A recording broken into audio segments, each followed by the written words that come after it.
అంటే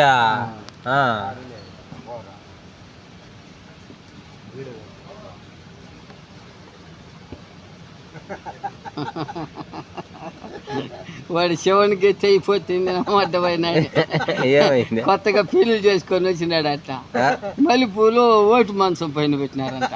బాగుంటే మంచం పైన సర్దాలు ఆయన దాంట్లో దిండ్లు పొడి ఉండేళ్ళకి గవర్నమెంట్ ఓటు మంచం ఏం చేసినారు, ఓటు మంచాన్ని రెడీ చేసినారంట.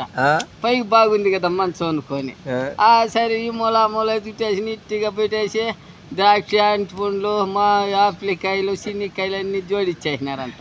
బడిదోలుకుంటా పైన ఏలగట్టి తగిలిస్తే ఏమంటే తోలతా మనోని కాకిలైనప్పుడు 2 బిరికి నోట్లు ఆ బిడ్డ నోట్లో 2 పెట్టినా మనోడు ఆయన ఆయన ఈడ అదల బదల తిరుగుతా ఉన్నాడంట ఎప్పుడెప్పుడు ఆయన.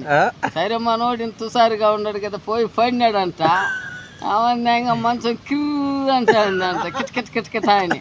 పాయర బిడ్డ ఇంకేమైపోతుందో తెల్లారి ఏమి చెప్పేదని బిడ్డ వాళ్ళమ్మ ఊరే నా బట్ట ఈడేమిటో లేవు వేసిగా ఉన్నాడు అనుకుంటే మంచం ఎరగతా ఉందండి అంట. తెల్లారేళ్ళగా బిడ్డ పుట్టిపోతుందని చూస్తే బిడ్డ 3కి వెళ్ళేసిందంట. ఏమి అంటే సాయంత్రం పోయినా నా బట్టలు ఏం పసలేదా మీద పడతాడంటే అది ఓటు మంచం. ఆ పక్కన కూర్చోకముందు కిటకిట అనేది